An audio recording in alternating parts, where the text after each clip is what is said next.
Hi, y'all. Here we go again. Dynamic and tactical game. A3.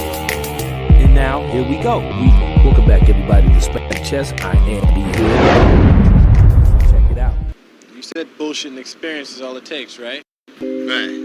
Come on and experience some of my bullshit. Alright. Yeah, welcome back, everybody, to SPANK'UM Chess. I am B Hood. Today, there's another game that I'm going to be putting up about the Nimzowitsch Defense and what to do when your opponent plays knight to c3. So let's check it out. Before we get into today's video, ladies and gentlemen, I want you to hit that like button, pound that subscribe bell to get instant notifications, and leave a comment, because every comment and every notification, every subscription means a lot to me. So please go ahead and hit that, and let's get to it. I'm playing against a fellow friend of mine on chess.com, Ruben Markalkar. Excuse me if I mispronounce the word. It's another one of these players I play from India. So let's check this game out. And now in this particular game, let's see here. He goes e4, knight to c6, which is the opening to the Nimzowitsch defense. Now, my opponent plays knight to c3. In this position, it is recommended that you go knight to f6 and then go for the quick d5. My opponent plays knight to f3, and here it goes, quick d5. My opponent chooses to go e5, push forward. So I respond in kind to d4. So in this position, we could trade knights, but then I'll have a slight advantage if he doesn't play accurately. Knight to b5, and I go knight to d5. So knight captures on d4, knight captures on d4, and he captures back. So he's ahead a pawn. He's ahead a pawn. But now I'm going to get ahead in initiative. c3. Now that may have been a weakening move to me. Who gives a fuck what you think? Bishop to c4. So now he's attacking my knight.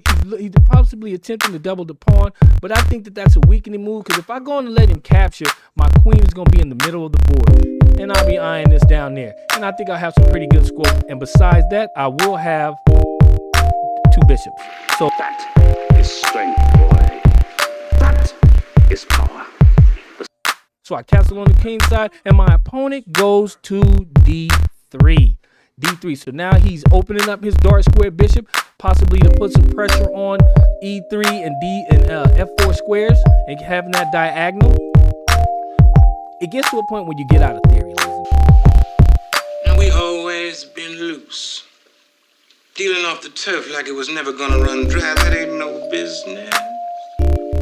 You get out of theory, you have to rely on your wits. And Ground.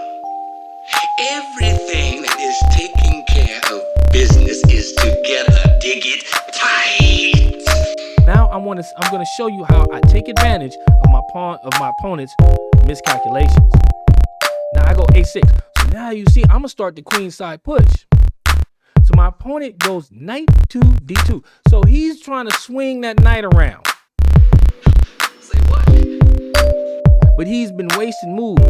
As you can see, he's pinned in his dark square bishop. And besides that, now he's giving me the impetus to go ahead with b5, which is what I do, b5. So he goes bishop to b3. So he backs the bishop up, applying pressure. And then his knight to block the diagonal. And that means that I could eventually apply some sort of pressure on that knight to get him out the way. Because castling on the queen side, I wouldn't recommend that.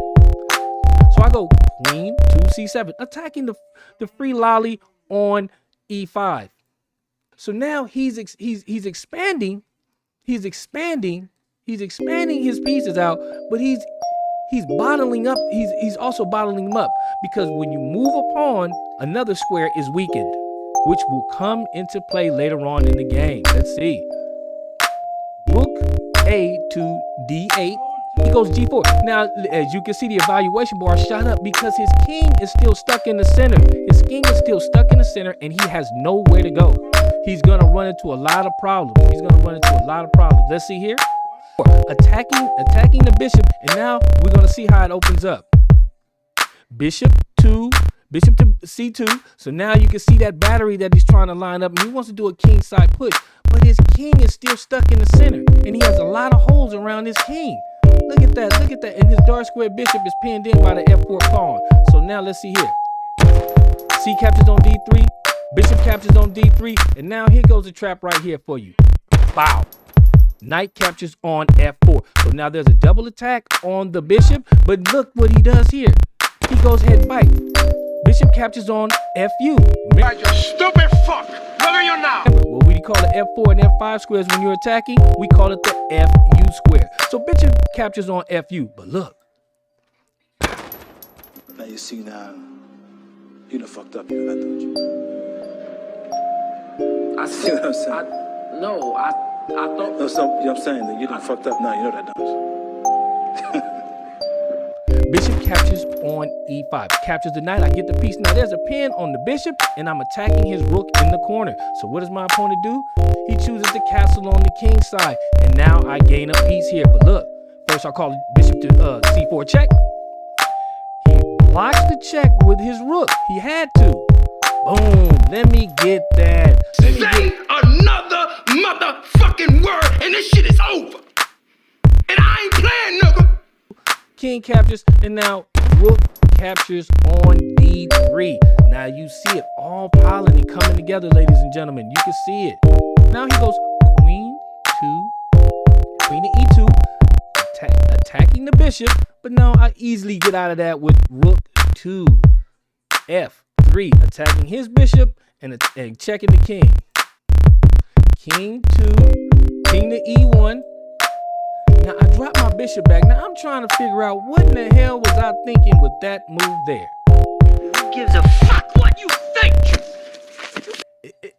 Rook takes Rook captures on F4. That is what Stockfish is saying, but nowhere in none of the 5 moves, well, you can only see 3, but is there a bishop to C2, C7? When I go bishop to C7, I am still wondering why I made that play. So now I go rook to D8. Now I'm lining these rooks up. They're coming down and they're going to be fierce. I don't know what he's trying to do. He might be trying to get some free type of check down. I don't know. But I go ahead and let me smack him upside the head real fast. Queen captures on D1. And now bishop to D5. So now I'm completely keeping that queen from coming down there, and I'm protecting my rook on F3. And you know I'm possibly going to be going queen to C4 and getting this checkmate. My opponent goes G5. Boom. Queen to C4. So now I'm attacking the pawn on A2 and looking for a checkmate. The checkmate is looming, ladies and gentlemen. G6. Okay. Boom. Check. King to D2. That's how it happens, ladies and gentlemen. That's how it happens. That is showing you the deadliness which you could do from the Nimzowitsch Defense when your opponent goes knight to C3. And it's a game. And it is a game. It is a game. So, ladies and gentlemen, be sure to hit that like button, pound that subscribe bell, and hit that notification so that you'll be able to get notified when I upload more videos. I'd like to thank you for watching. This is SPANK'UM Chess. I am B Hood, and be on the lookout for Whack the Sicilian, episode 8. Peace. Hi-yow! Here we go again. Dynamic and tactical game. A3. And now, here we go. Welcome back, everybody, to SPANK'UM Chess. I am B Hood.